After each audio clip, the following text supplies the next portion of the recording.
Hi, hello dear students. Welcome to physics class of PU2. We have been discussing about the chapter atoms. In the previous video class, we have discussed about the Bose atomic model and its three important postulates we have covered in the previous class, right?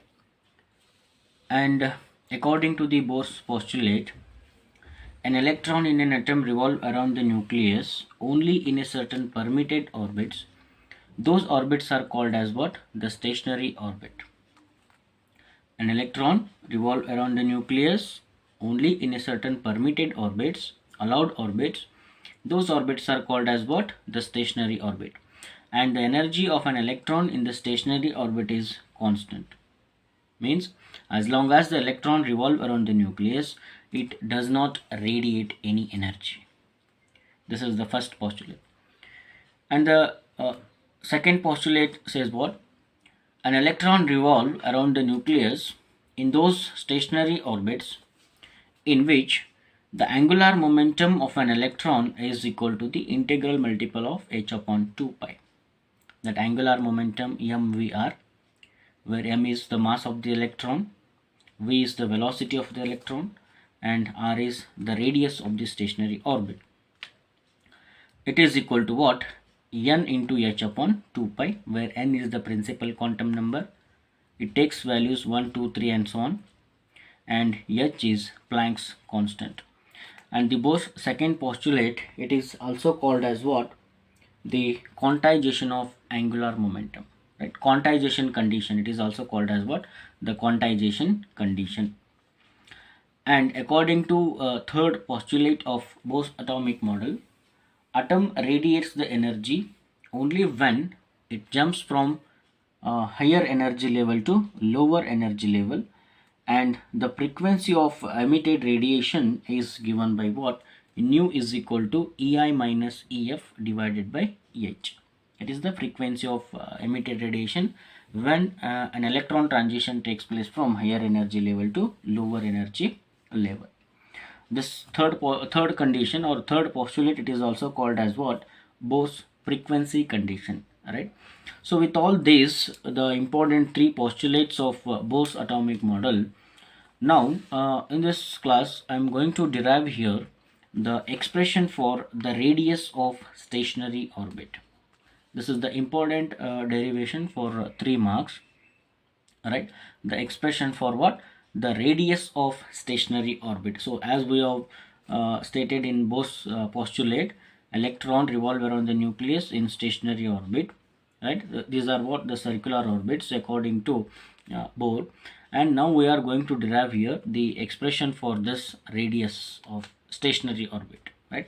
This is an important question for 3 marks. Now let us start here. So let us consider here an electron. Let us consider here an electron revolving around the nucleus in the stationary orbit of radius r, right? Here r is what? The radius of stationary orbit, right? An electron revolving around the nucleus in the stationary orbit of radius r, right? And z is what here? The atomic number. You all know that nucleus consists of what? The nucleus consists of what? Nucleons, that is protons and neutron, right? Neutron is electrically neutral. Neutron is electrically neutral, and the charge of the proton is plus, right? The charge of the proton is plus E, and Z is what? The atomic number. Z is what? The atomic number. Therefore, total charge of the nucleus is given by what? Plus Z, right? Plus Ze is what here? The charge on the nucleus, right? Plus Ze is what? The charge on the nucleus. And m is what? The mass of the electron, right? M is the mass of the electron in stationary orbit. It is revolving with velocity v, and minus E is the charge of the electron, right? Minus E is what? The charge of the electron. You all know that the charge of the electron is negative, charge of the proton is positive, right?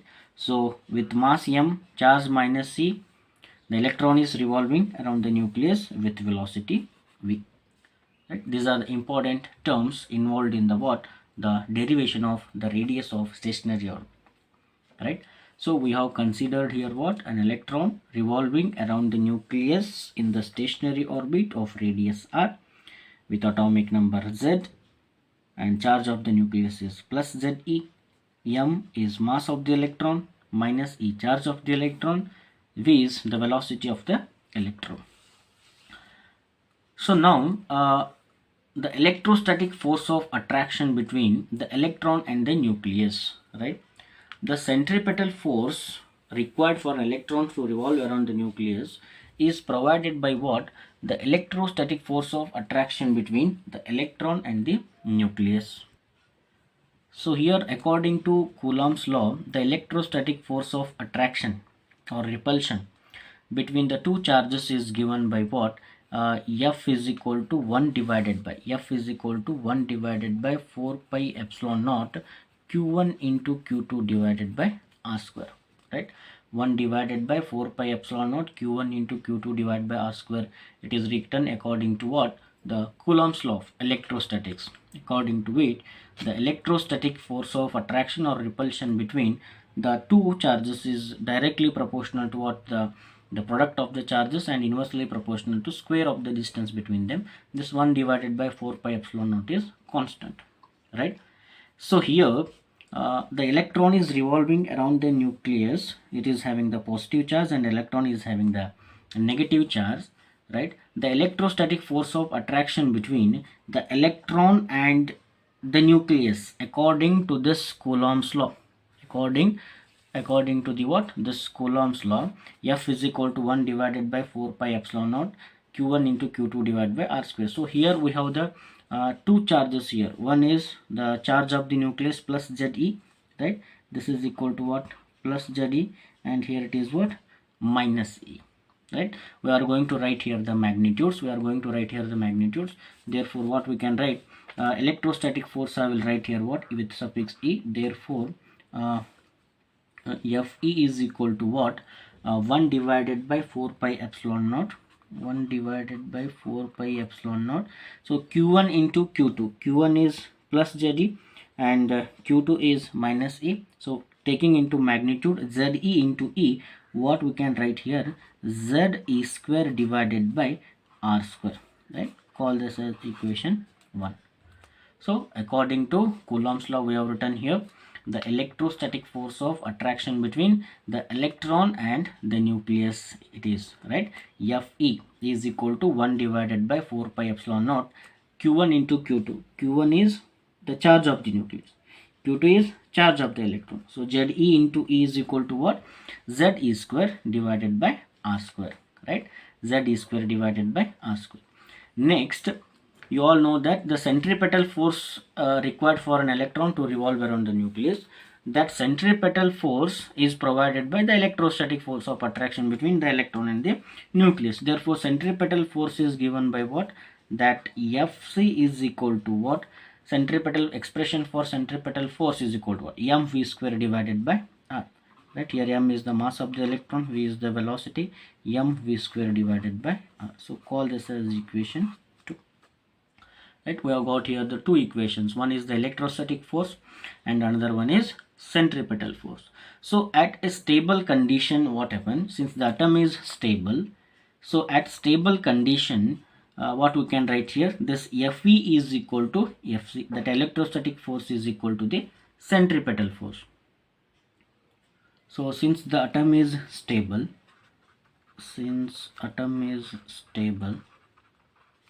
so what we can write here at stable condition? At stable condition, what we can write here?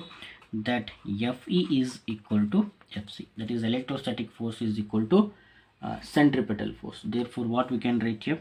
1 divided by 4 pi epsilon naught, 1 divided by 4 pi epsilon naught Ze square divided by r square. It is equal to mv square divided by r, right? Centripetal force is equal to the electrostatic force.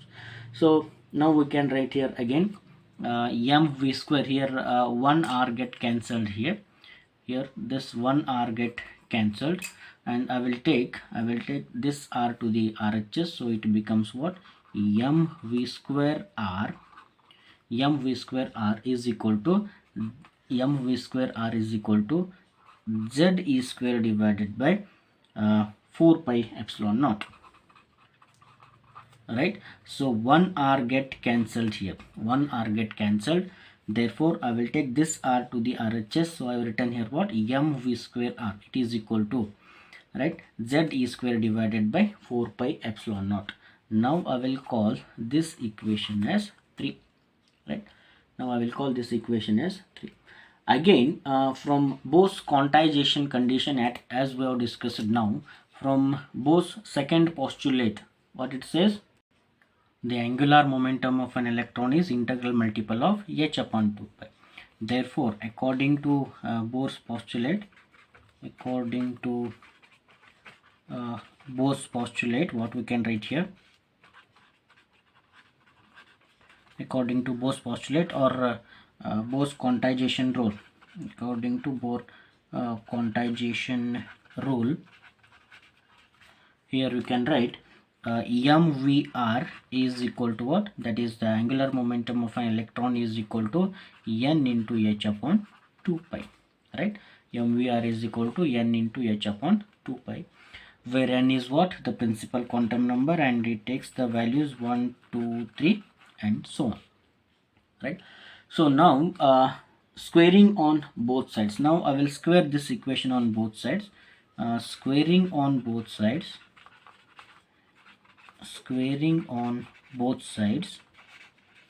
so what we can write here then now, m square v square r square, m square v square r square is equal to what, n square h square divided by 4 pi square.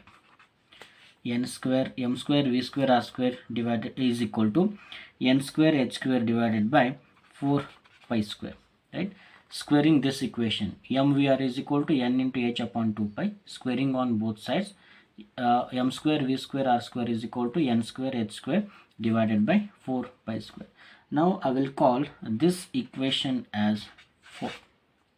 Like, now I'll call this equation as 4. So now we have got here two equations. Equation 3 is what? Equation 3 is what? M v square r is equal to z e square divided by 4 pi epsilon naught. So we have written this according to what? This condition. Fc is equal to Fe. From this condition we have written the equation 3. And from the second postulate we have written the equation 4, that is equal to m square v square r square is equal to n square h square divided by 4 pi square. Now here we have to use these two equations to get the final condition. Right, now here divide equation 4 by 3, divide equation 4 by 3. So what we can write here now, it gives what, so equation 4 is what, m square v square r square, 3 is what, m v square r, and this is equal to what, n square h square divided by what, 4 pi square into, so here division, it changes numerator and denominator, so you have to reverse here, 4 pi square divided by n square, equation 3 we have to write here, that is 4 pi epsilon naught divided by z e square. Right, 4 pi epsilon naught divided by z e square. Right, equation 4 by 3. Now any terms get cancelled here, let us cancel here. So here v square get cancelled here, right, and 1 r get cancelled and 1 m get cancelled. So in the LHS of the equation, only what term is remaining here? So here we have m into r only remaining. So then m into r is equal to, so any terms in the RHS get cancelled, that is 4 get cancelled here and 1 pi get cancelled. So with this, what we can write here in the numerator, epsilon naught n square h square is remaining, epsilon naught n square h square is remaining, divided by pi z e square, pi z e square is remaining. So the finally what we can write here, we are obtaining the expression for the radius of the stationary orbit here. Therefore m is equal to m into Rn we have. So r I will keep it as it is. So I will transfer m to the RHS. So r is equal to epsilon naught n square h square, epsilon naught n square h square divided by so what we can write here, pi m z e square. So this is what the expression for the radius of nth orbit. So r is equal to what here, epsilon naught n square h square divided by pi m z e square, right? Pi m z e square. So for the nth orbit, so as you know that for the nth orbit we have written here, and you can write here for atomic number z is equal to 1. For hydrogen atom, what we can write here, z is equal to 1. For hydrogen atom z is equal to 1. So that what we can write here, for z is equal to 1, the radius of the nth orbit, so Rn is equal to what, epsilon naught n square h square, epsilon naught n square h square divided by pi m z is equal to 1. So what is the term remaining, pi m e square, right? Pi m e square. So this is the expression for what, the radius of an electron in the nth stationary orbit, right?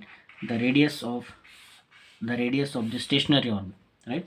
For n takes values here 1 2 3 and so on. If n is equal to 1, right, if n is equal to 1, that is the radius of the first stationary orbit. If n is equal to 2, that is the radius of the second stationary orbit. If n is equal to 3, that is the radius of the third stationary orbit. So in this way what we can write here, so Rn, this is the radius of the nth stationary orbit, so Rn is equal to epsilon naught n square h square divided by pi m e square.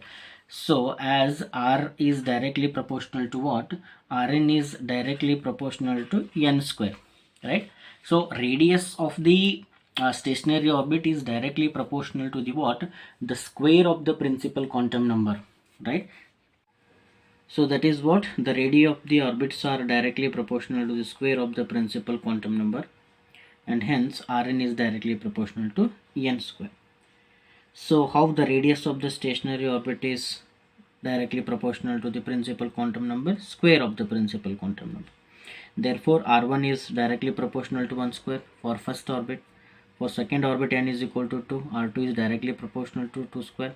For third orbit R3 is directly proportional to 3 square. So what we can write here, R1 is to R2 is to R3 is equal to what, 1 is to 4 is to 3.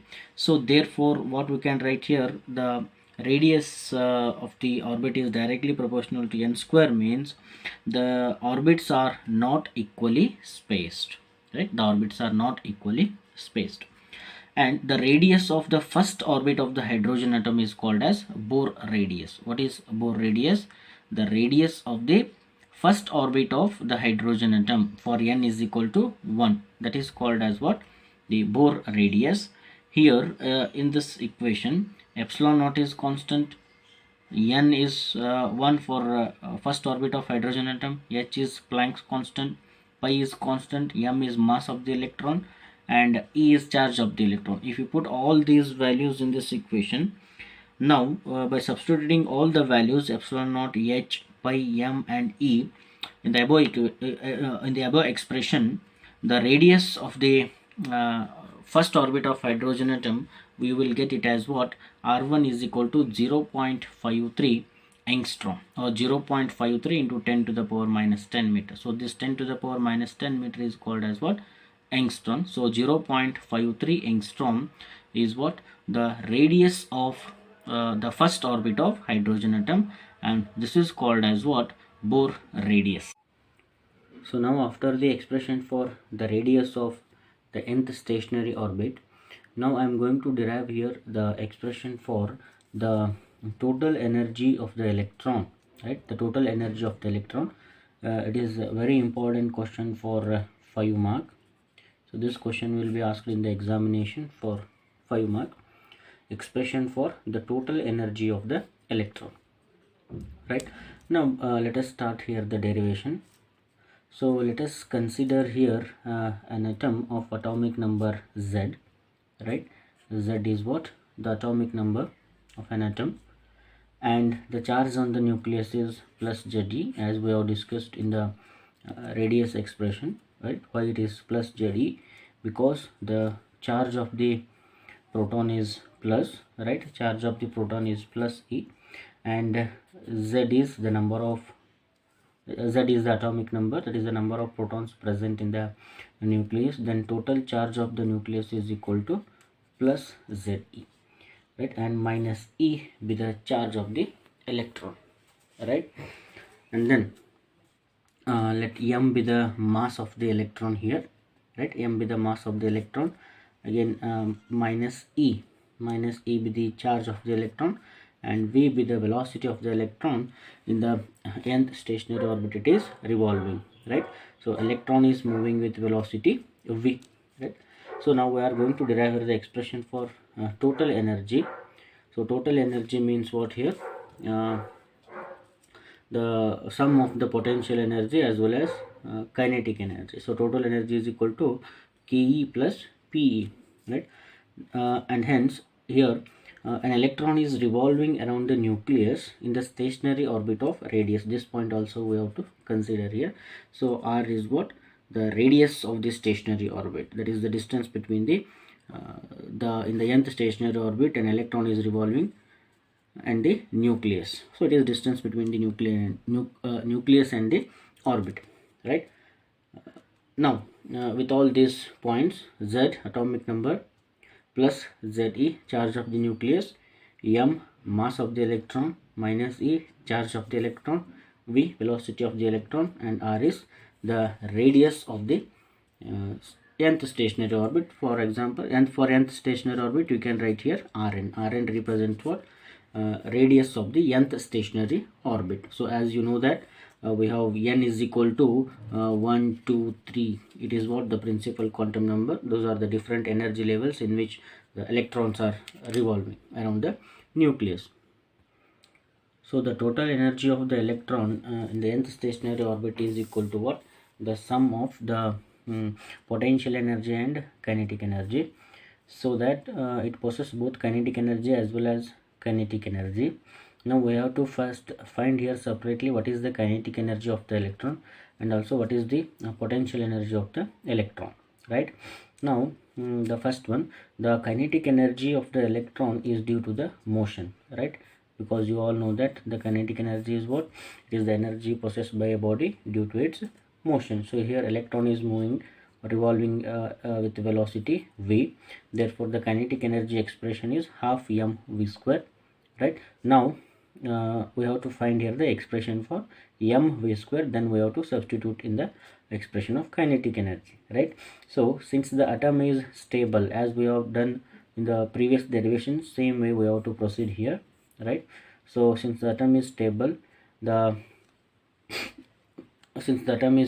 centripetal force is provided by the electrostatic force of attraction between the electron and the nucleus. Therefore Fp is equal to Fc, that is the electrostatic force of attraction between the electron and the nucleus is equal to the centripetal force, right? From the Coulomb, or we can write here what? The Coulomb force is equal to centripetal force, right?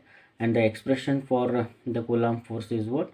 1 divided by 4 pi epsilon naught, 1 divided by 4 pi epsilon naught q1 into q2 divided by r square, right? R is what here? The distance between what? The it is the radius of the nth stationary orbit we have to consider here from the nucleus. So for example, if the electron is the first orbit, then n is equal to 1, right? That is the Bohr radius what we have discussed, right? So according to the Coulomb force, general expression is equal to what? 1 divided by 4 pi epsilon naught q1 into q2 divided by r square. So q1 is what? The charge of the nucleus, that is plus Ze, and the charge of the electron is minus E. So only magnitude we have to consider here. Therefore Ze into E is equal to what? Ze square, right? That is q1 into q2 is equal to what? Ze into E is Ze square. divided by r square. For nth orbit we take it as what? Rn square. That is the Coulomb force. Now in the RHS we have what? The Coulomb force. The RHS we have centripetal force, that is equal to what? mv square divided by r. This is the expression for centripetal force. So from this equation we have got here what? mv square, keep it as it is. So 1 Rn get cancelled here. So what is the remaining terms here? Z e square divided by 4 pi epsilon naught into r is remaining in the RHS, right? So here 1 r get cancelled in the LHS as well as RHS. Only one Rn is remaining in the LHS. So what we can write here? mv square is equal to Z e square divided by 4 pi epsilon naught into r, right? Therefore, putting this mv square in the kinetic energy expression, k is equal to what? 1 divided by 2 Z e square divided by 4 pi epsilon naught into r is remaining here. So with the r n means what here? N indicates what? It is the nth radius of nth stationary orbit, right? Now the first equation we have got here about what? The kinetic energy expression we have got here. Now the next step we have to find here what? The expression for the potential energy, right? The potential energy of the electron is due to what? The electron is in the electric field of the nucleus, so it possesses the electrostatic potential energy. Because of what?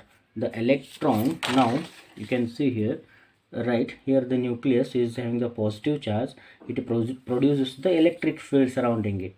Now the electron is revolving in the electrostatic field of the nucleus, so hence it possesses what? The electrostatic potential energy due to the electric field of the nucleus. And the expression for the electrostatic potential energy is what? 1 divided by 4 pi epsilon naught, 1 divided by 4 pi epsilon naught q1 into q2 divided by r, right? Now r is the distance again from the electron to nucleus, right? For nth orbit we take it as what? Rn. So in the same way, what we have to write here? 1 divided by 4 pi epsilon naught, 1 divided by 4 pi epsilon naught q1 Ze. Again here you have to consider the magnitude minus e divided by Rn. So minus Z e square divided by Rn, this expression we get here, right? Therefore the electron is in the electrostatic field of the nucleus, therefore it possesses the potential energy. Therefore the expression for the potential energy is 1 divided by 4 pi epsilon naught q1 into q2 divided by r. q1 is plus Ze, q2 is minus e, is the charge of the nucleus, charge of the electron, right, divided by distance of the electron from the nucleus, that is Rn, for nth stationary orbit. And hence therefore the potential energy is equal to what? U is equal to minus Z e square divided by 4 pi epsilon naught into Rn. So now we will call this as what? The equation 2. So equation 1 we have got the equation 1 we have got from the what? The condition of Coulomb force is equal to centripetal force mv square we have got. From that we have written is what? Half mv square, that is the kinetic energy due to its motion. And the potential energy is due to what? It is in the electrostatic field of the nucleus, so it possesses what? The electrostatic potential energy. And hence by using this expression, U is equal to 1 divided by 4 pi epsilon naught q1 into q2 divided by r, we have got the second equation. So now by adding these equation 1 and 2, we will get the total energy of the electron in the nth stationary orbit. So now adding the equation 1 and 2, that is the kinetic energy is 1 divided by 2 Z e square 4 pi epsilon naught Rn, plus, and potential energy is minus Z e square divided by 4 pi epsilon naught Rn. So from these two equations you can take a common term here, that is equal to what we can take common term here? Z e square divided by 4 pi epsilon naught Rn is common, that we can take common here. Therefore 1 by 2 is remaining in the first term, and minus 1 is remaining in the second term, right? So what is the term? We have added here the two equations, equation 1 and 2. Equation 1 is kinetic energy and equation 2 is potential energy, right? 1 by 2 Z e square divided by 4 pi epsilon naught Rn, and here minus Z e square divided by 4 pi epsilon naught r. Now by taking z is square divided by 4 pi epsilon naught rn as a common, so 1 by 2 remaining in the first term and minus 1 is remaining in the second term. So 1 by 2 minus 1 is what? Again minus 1 by 2. So minus 1 by 2 into z is square divided by 4 pi epsilon naught rn. Therefore whatever the equation we have got here, the equation 3, this is what the expression for the energy of an electron in the nth stationary orbit. That is equal to what? We have multiplied 2 into 4 is equal to what? 8. So z is square divided by 8 epsilon naught rn. So z is square divided by 8 epsilon naught rn with a negative sign. It is the energy of the electron in the nth stationary orbit. So this is an important equation we are going to derive here. And just one more step we are proceeding here. What we are going to put the value of rn. So the expression for radius what we have obtained in the previous derivation, that rn expression is what? The radius of the electron in the nth stationary orbit, that is epsilon naught n square h square divided by pi m z e square, right? So in this equation 3, minus z e square divided by 8 pi epsilon naught rn, which represents the total energy of the electron in the nth orbit. Now to get the final equation, let us substitute the value of rn right here, right? Rn is equal to what? Epsilon naught n square h square divided by pi m z e square. Now let us substitute that value here. Therefore En is equal to minus z e square divided by 8 pi epsilon naught, right? 8 pi epsilon naught. In place of rn, let us substitute this. Rn value is equal to what? Here epsilon naught en square h square divided by pi m z e square, right? So here the terms get cancelled. Here is what? So pi get cancelled here, pi get cancelled. Now to get the final equation, now take this term to the numerator. It becomes En is equal to, if this goes to numerator, so it becomes what? Minus z square e raised to 4 minus z square e raised to 4 into m divided by what? 8 epsilon naught into epsilon naught square n square h square. So this is the final expression for what? The energy of the electron in the nth stationary orbit. So for hydrogen atom, what we are going to write here? What is the atomic number of hydrogen atom? So for hydrogen atom, z is equal to 1. Therefore what we can write here for the final equation, En is equal to what? Minus m e raised to 4 divided by 8 epsilon naught square n square h square. So this is the final expression we are going to derive here, right?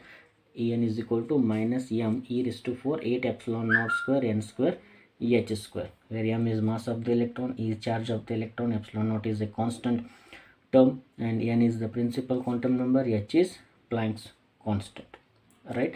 So here the total energy of the electron is negative. It indicates what? It is bound to the nucleus, right? To remove an electron from the orbit, we have to supply an energy to the electron. So negative sign indicates what here? The electron is bound to the nucleus. To remove it from its orbit, we have to supply an external energy. So this is the expression for energy of the electron. It is very important derivation for 5. So with these two derivations, the expression for the radius of nth stationary orbit and the expression for the total energy of the electron, we will continue the next points related to these two derivations in the next class. Okay, thank you students.